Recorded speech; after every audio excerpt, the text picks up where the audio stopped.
Ce journal vous est offert par le FPI, Fonds des promotions de l'industrie, votre partenaire privilégié pour la réussite de vos projets.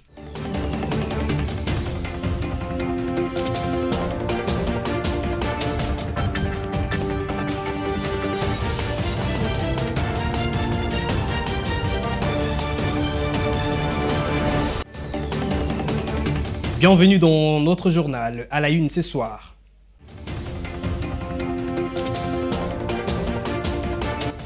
Après la clôture de la campagne électorale, les conseils supérieurs de l'audiovisuel et de la communication CESAC menacent de sanctionner tous les médias qui vont publier les résultats des votes avant la CENI. Le ministère de l'Emploi, Travail et de la Prévoyance sociale déclare la date du 20 décembre 2023, journée chômée et payée sur l'ensemble du territoire national, apprend-on dans un communiqué officiel.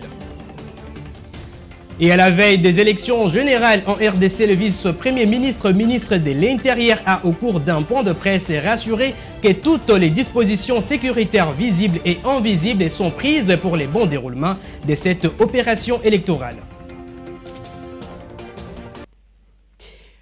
Encore une fois, bienvenue si vous nous rejoignez. À quelques heures de la tenue des élections sur toute l'étendue du territoire national, le vice-premier ministre de l'Intérieur, Sécuritaire et Affaires coutumières, Peter Kazadi, a, au cours d'un point de presse tenu ce mardi 19 décembre 2023, devant les professionnels des médias, confirmé la tenue des élections ce 20 décembre et que toutes les dispositions sécuritaires visibles et invisibles sont prises pour que ces élections se tiennent dans un climat apaisé. Yves Maélé était présent pour les comptes de BC Télévision. Après 30 jours chauds de campagne électorale, il est important de revenir sur ce qui a été la dite campagne et l'objectif de ce point de presse tenu par le vice-premier ministre de l'Intérieur, Sécurité et Affaires coutumières ce mardi 19 décembre à quelques heures de scrutin. Devant le chevalier de la plume, le VEPEM de l'Intérieur a épinglé quelques bavures enregistrées au cours de cette campagne. Nous avons cependant enregistré quelques incidents, notamment dans les provinces du Maniema, à Kindu, dans les Lolaba à Kolwezi, dans le Congo central à Mwanda. Et malheureusement, avant-hier, nous avons connu d'autres événements malheureux dans les Hauts-Katanga. Ces incidents qui, malheureusement, plus précisément à Kindu, ont causé la mort d'hommes, sont condamnables. Concernant les scrutins de ce mercredi 20 décembre, Maître Peter Kazadi confirme la tenue des élections et ajoute par ailleurs que toutes les dispositions sont prises pour assurer la sécurité des électeurs. Je vais donc, à cette occasion, confirmer à l'ensemble de notre peuple et de l'opinion internationale que demain, le 20 décembre, il y aura bel et bien des élections sur l'ensemble de la République. Toutes les dispositions visibles et invisibles sont prises pour assurer la sécurité de tous les Congolais demain. Au sujet de la coupure Internet au jour du scrutin, le VEPEM de l'Intérieur affirme que c'est une fausse alerte. Non, on ne coupera pas l'Internet. Nous ne sommes pas dans une situation de guerre ou de soulèvement populaire.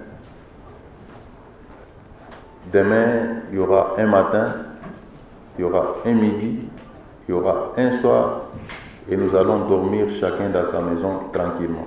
Au nom du gouvernement, le ministre de l'Intérieur a invité la population tout entière à répondre au rendez-vous patriotique de ce mercredi 20 décembre dans les calmes, car les élections ne prennent qu'un jour, mais la République demeurera.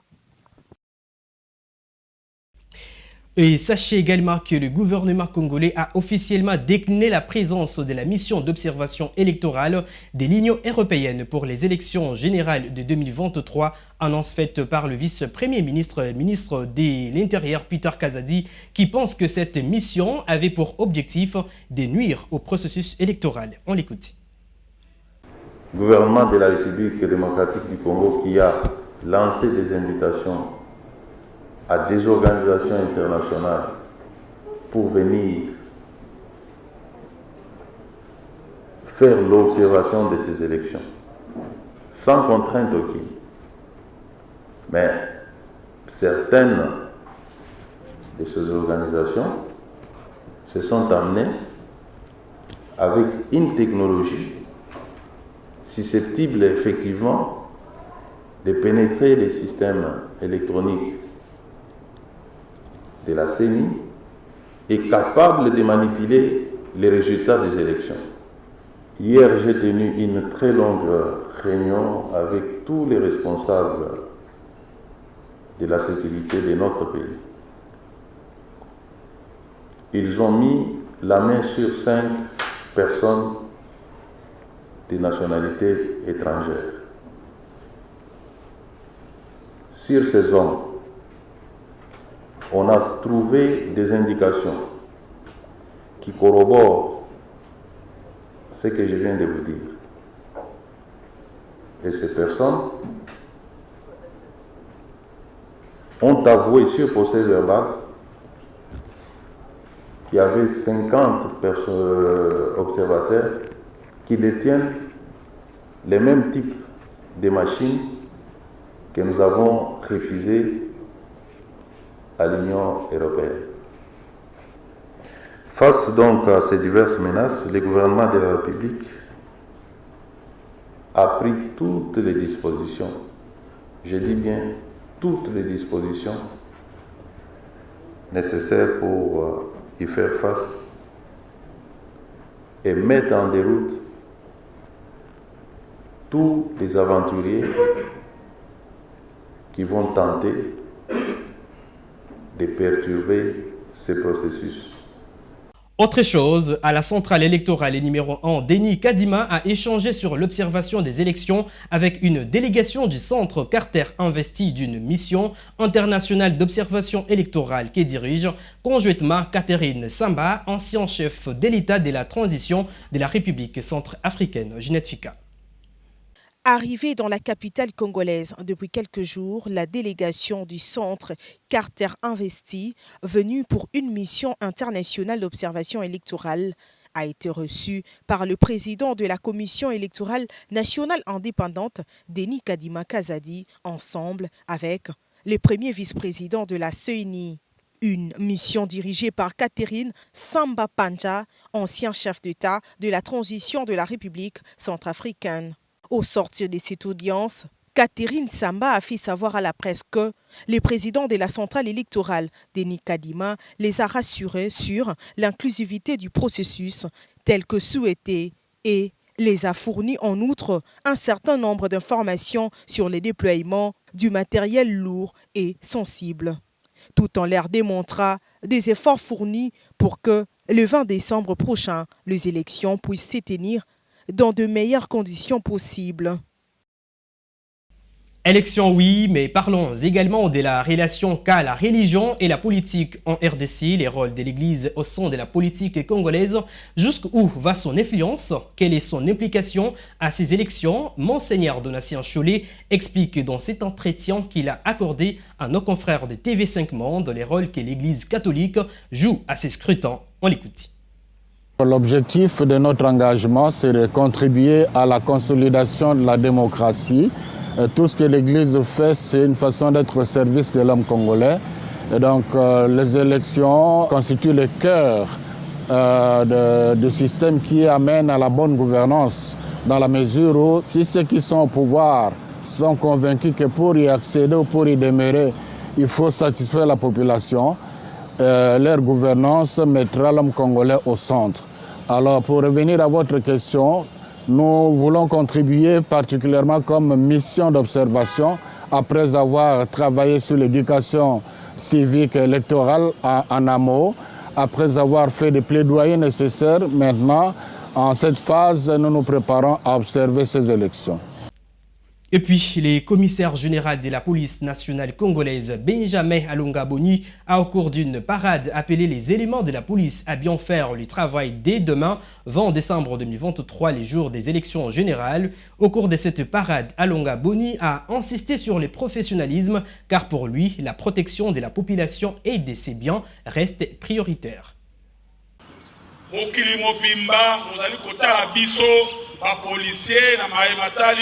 kokengela pe kobatela bato omokolo mwa mokonami elingolo ba la sécurisation du processus électoral tosala yango en professionnel elingolo banini tosala lokola bato oyo bayebi kokosa te koyebi mesala te oyebi sala mosala ndenge sengeli kobatela bato na biloko bya bango kopekisa mobulu élection comme économie. Ils allaient devoir civique dans un dernier village. Deux qui sont école sonité, pas matin sur à droite, au commune école. Vous allez représenter le pays. Et tant que vous allez représenter Mboka, et c'est que tout ça, ma camarade, Mboka et que les Liboso Mboka, ils ont le coup. Vous allez capember na batu. Pour l'accès batu, n'enga combattre la batu na biloko dia bango. N'enga pour pexer mboulou en professionnel. Je l'ai annoncé au sommaire à travers une correspondance signée le lundi 18 décembre 2023. Le président du Conseil supérieur de l'audiovisuel et de la communication, CESAC, Christian Bossembe, interdit à tous les médias qui opèrent en RDC de publier les résultats des élections avant la Commission électorale nationale indépendante. Cette institution d'appui à la démocratie appelle également les professionnels des médias, les organisations, les professionnels, les personnalités indépendantes à s'abstenir de publier les résultats des sondages sur les votes à partir des 6 jours.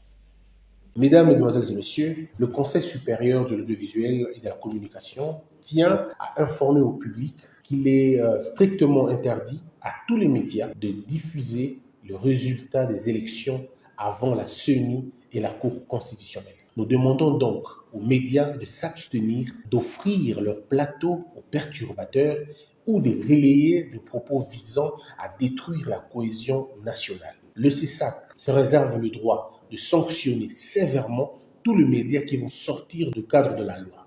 Les informations en notre possession font état d'une volonté manifeste de désorienter la population en mettant en place des informations fausses et des informations visant à détruire la cohésion nationale. Le CESAC informe à tous les professionnels des médias de se comporter en responsable pour qu'aucun plateau ne serve à détruire la paix sociale et à désorienter la population. La CENI et la Cour constitutionnelle sont les seuls organes habilités à publier les résultats des élections provisoirement pour ce qui est de la CENI et définitivement pour ce qui est de la Cour constitutionnelle. Nous demandons en même temps aux acteurs politiques d'observer un climat de paix, de la retenue et de la responsabilité, puisqu'il y a la vie après les élections. Nous demandons aussi aux journalistes de faire très bien le travail, de choisir de privilégier un comportement responsable et un comportement de l'unité. Aux maisons de sondage de s'abstenir de toute publication de résultats de sondage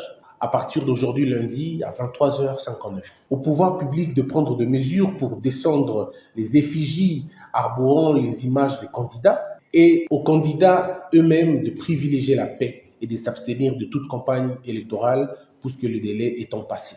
À la population d'observer le calme nécessaire et d'être vigilant. Mesdames et messieurs, il y a une vie après les élections et le CESAC tient à conserver l'unité nationale, à conserver la cohésion nationale. Nous décourageons tout propos de haine, de division, l'appel à la violence et le recours aux moyens rétrogrades. Que Dieu bénisse la RDC.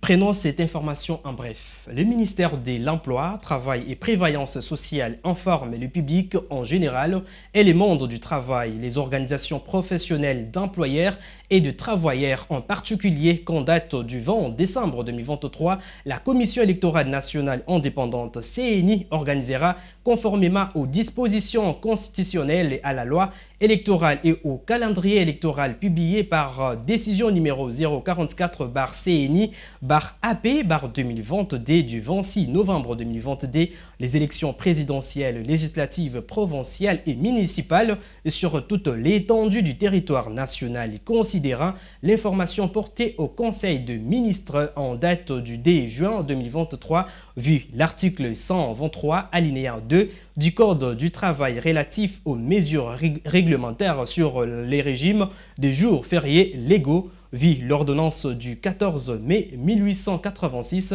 sur les situations non prévues par la loi. La journée du 20 décembre 2023 est déclarée chômée et payée sur toute l'étendue du territoire national. Et puis, bonne nouvelle pour la diaspora congolaise. Pour la première fois, les Congolais de l'étranger vont pouvoir voter à distance ce 20 décembre 2023. 5 pays sont concernés, la France, la Belgique, le Canada, l'Afrique du Sud et les États-Unis d'Amérique. Je vous propose de suivre cet élément tiré de nos confrères d'Africa News. Pas plus tard que demain, le 20 décembre 2023, les Congolais sont tous attendus aux urnes pour les élections générales. Ces votes concernent également la diaspora congolaise installée en France. Entre émotion et patriotisme, certains voteront pour la première fois à Paris. Ces élections ont un enjeu assez particulier dans un contexte sécuritaire très tendu en République démocratique du Congo. Que non, je suis à la France, je n'ai pas voté. Donc c'est toute première fois que non, j'ai voté à l'intérieur du pays. Voilà, donc c'est pour cela que nous sommes fiers. On voit même tout ce qui se passe là-bas, on voit ça, c'est pas vraiment bien, c'est horrible. Les gens ils souffrent là-bas, surtout à Nord Kivu, là-bas, ça nous fait vraiment trop mal. Tu vois les enfants qui fuient par-ci, par-là, vraiment. Donc c'est horrible. Il faut qu'on vote. Parce que tout le monde sait qui sera le futur président. Ce ne sont pas des élections... comment je dirais-je, efficaces, ce ne sont pas des élections avec des mesures sécuritaires aussi bien fiables. Non, c'est précaire, quoi. Donc c'est déjà truqué, on le sait. Mais est-ce qu'ils vont prendre ça en considération? Est-ce que ça sera bien organisé? Ça sera bien réparti pour nous qu'on est en étranger? Donc ça, si tout ça, ça sera en ordre, tout ça, ça sera bien, ça c'est une bonne idée. Des manières inédites, depuis l'indépendance en 1960, les scrutins dépasseront les frontières du vaste État d'Afrique centrale auquel 100 millions d'habitants pour soutenir aussi à l'étranger un droit garanti par la loi électorale mais qui n'avait jamais été mis en œuvre. Avec un total de 13 290 électeurs, dont 5 822 en France, ces votes sera surtout symbolique pour les Congolais de l'étranger. Ces chiffres modestes s'expliquent notamment par le fait que Kinshasa ne reconnaît pas la double nationalité, excluant de fait tous les Congolais d'origine et a acquis une autre citoyenneté. Réponse du berger à la bergère. Le camp Katumbi a répliqué aux propos du vice-premier ministre, ministre de la Défense nationale, Jean-Pierre Bemba, fait à l'égard du président d'Ensemble pour la République, Moïse Katumbi. Pour cette Kikouni, Jean-Pierre Bemba serait en train d'appliquer la psychologie inversée. On l'écoute. Il est plus qu'urgent de soumettre désormais les personnes devant occuper certaines fonctions étatiques dans notre pays à des examens psychiques. Surtout si ces personnes ont eu à faire de la prison. Parce que les explications de l'ancien prisonnier de la CPI et chef rebelle aux allures belliqueuses révèlent une forme de schizophrénie couplée avec de la paranoïa très avancée. Il n'y a que les schizophrènes qui sont capables d'inventer des histoires, des scénarios, et les expliquer avec autant de précision. Je comprends qu'il applique ce qu'on appelle la psychologie inversée, à laquelle il a été soumis pendant ces années passées en prison. Et la psychologie inversée consiste à imputer à l'autre ce qu'on compte faire soi-même. C'est lui qui planifie quelque chose contre la République et il prépare l'opinion pour l'imputer à Moïse. N'oubliez pas que nous parlons d'un ancien chef rebelle qui a commencé sa rébellion meurtrière de nulle part. Rappelez-vous du contexte. Laurent Désiré Kabila renverse la dictature de Mobutu, dont jouissait en grande partie sa famille. Et le jour où Laurent Désiré Kabila décide de chasser les Rwandais, c'est ce jour-là qu'il vient avec les Ougandais et les étrangers, avec comme prétexte libérer les Congolais. Moi, je plains la naïveté de Tshisekedi, qui s'est fait manipuler. Un adage dit, un loup, même s'il perd ses dents, il ne change pas son caractère. Je pense que cet ancien chef rebelle a déjà réhabilité ses milices dans l'armée congolaise. Il veut créer un contexte similaire à celui de 2006. Rappelez-vous qu'en 2006, son discours contre Kabila, son discours électoral était le même. Votez pour moi parce que je suis enfant du pays. C'est le même discours qu'il a donné à Tshisekedi. Et après proclamation des résultats, qui consacrera Moïse président, il va créer, comme en 2006, un chaos similaire. Et si ça tourne mal, devinez qui ira à la CPI, c'est Tshisekedi. Et une fois Tshisekedi à la CPI, il imposera une transition à la Centrafricaine avec l'une de ses ministres comme présidente de transition. Il fera donc d'une pierre deux coups. Le vrai ennemi interne de la RDC, c'est lui. Et au Nord Kivu, plus précisément dans les territoires des Walikale, les carburants s'est fait de plus en plus rare et c'est là depuis quelques jours. Déjà, selon le président de la société civile de ces coins du pays, cette rareté a occasionné la hausse de prix des carburants. Les détails dans ces récits de Patricia Bomolo. 1 litre d'essence coûte actuellement 14 000 francs congolais, équivalent à 5 $ à Walikale Centre, contre 5 000 francs il y a une semaine. Les axes routiers qui ravitaillent le territoire de Walikale en produits de première nécessité et en carburant sont soit coupés par les rebelles du M23 ou en état de délabrement très avancé, surtout que nous sommes en cette période pluvieuse.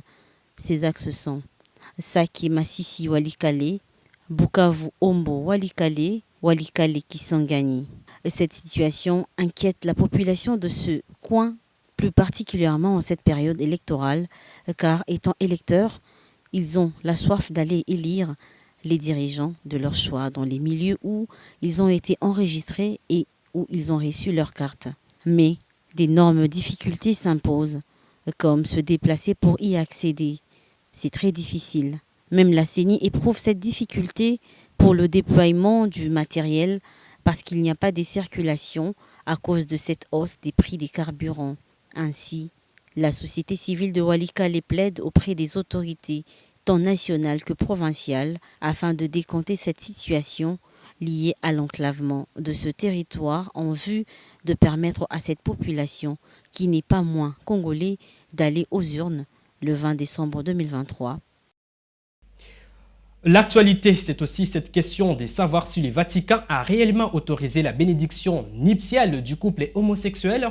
Conformément aux propos du pape François lors d'une de ses sorties médiatiques répondant à cette question, il était clair et en disant qu'il n'était personne pour interdire à deux personnes qui s'aiment de pouvoir s'unir dans les sacrements du mariage, peu importe s'ils sont de même sexe. Alors la réponse à cette question aujourd'hui est oui, mais ils peuvent le faire loin des liturgies, c'est-à-dire ils ne pourront bien évidemment pas être bénis à l'église, mais ailleurs dans un endroit qui n'a aucun lien ni rapport avec les sanctuaires, mais ils pourront néanmoins assister aux messes. Retenez tout simplement que l'Église catholique reste ferme dans sa décision qui dit non au mariage homosexuel et qu'il ne s'agit pas ici de la bénédiction nuptiale.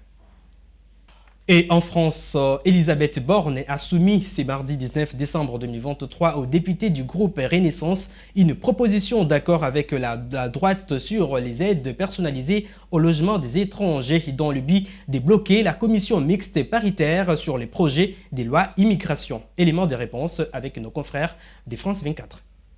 Avoir le sourire de ce député LR ce matin, pour la droite, c'est une victoire. Évidemment qu'on va tout faire pour avoir un accord sur les APL.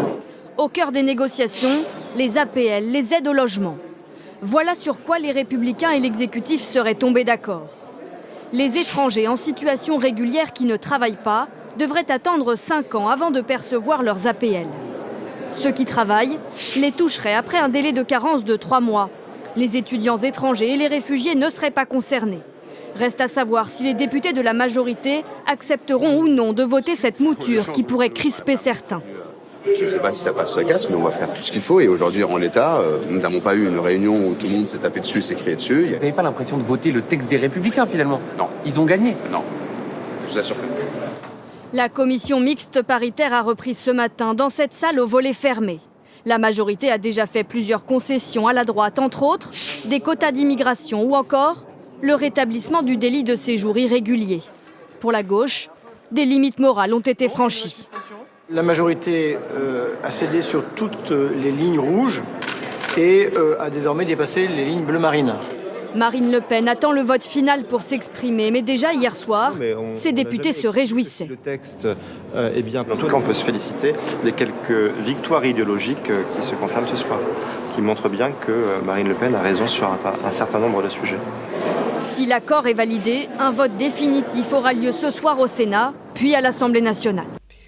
C'est tout pour ce journal, le rappel des principaux titres.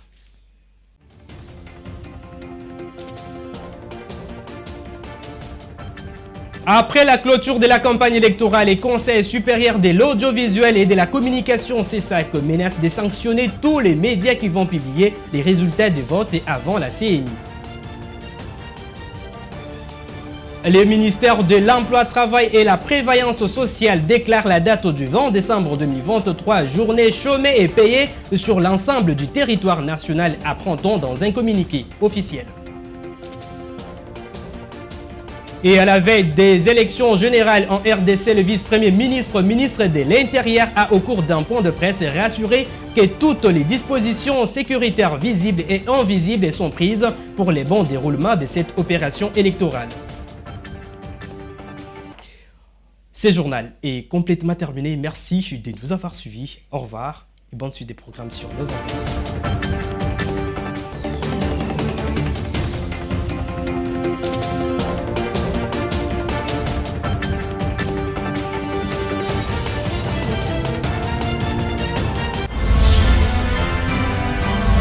Ce journal vous a été offert par le FPI, Fonds de promotion de l'industrie, votre partenaire privilégié pour la réussite de vos projets.